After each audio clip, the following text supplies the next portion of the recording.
That's a surge of about, now this thing surges to 8,000. It should handle this. There's that. That worked out perfect on that. Can I do this two-handed? Okay, here we go. So can I do this one-handed? Hit the power when I hit this. Holy crap. Oh, wow. That's a solid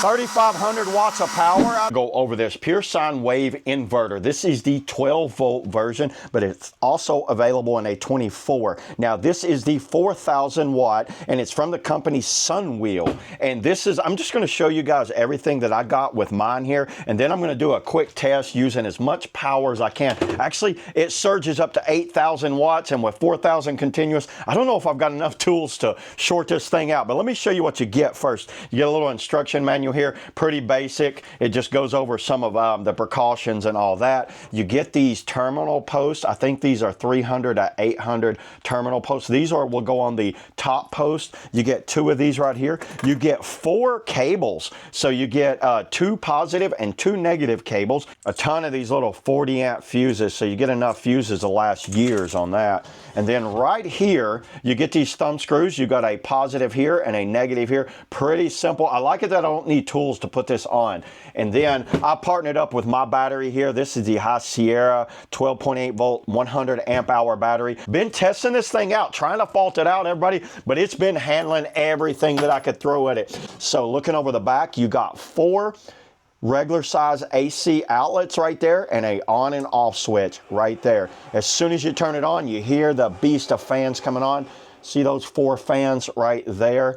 It does a quick cool down. Now it will come on when I start putting power to it. There is a little LED light right there that tells me what it is, and I love the fact that it's telling me how much power I still got in my battery. Now I will need to charge that battery eventually. Oh, and if you wanted to do a full-on solar grid setup, you'd have to get a solar controller, run some solar panels to this. This thing could run an RV, can run a small shed. I've got it here for my small shed. So I mostly run tools and lights and things in here. That's what I want to use it for. So let's go ahead. Let's start plugging stuff in. We've got a sander here. This thing uses about 300 watts of power. We've got a beast of a power drill. This is a DeWalt hammer drill. This thing is a monster.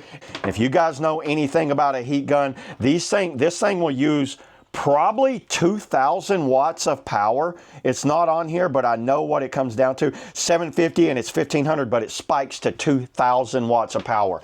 So let's just go ahead and say between these 3, we're close to 4,000. Okay, so let's go ahead. Let's do this thing as a power test right here.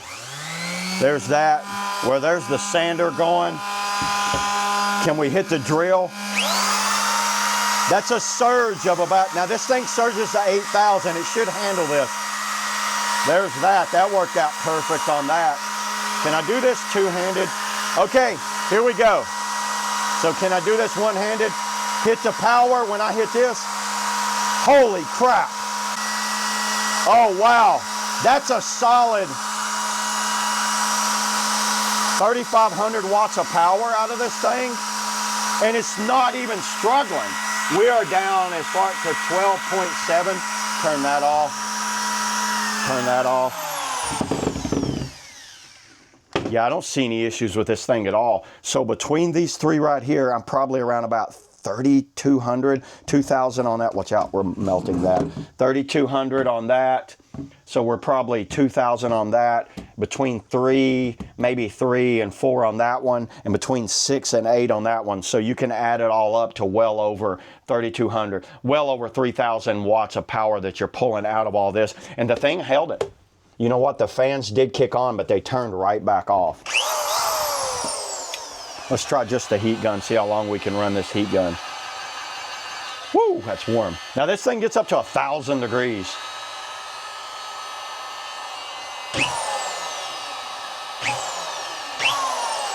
Yeah, when I do that, I'm getting down to like 11, so I can't run it on high.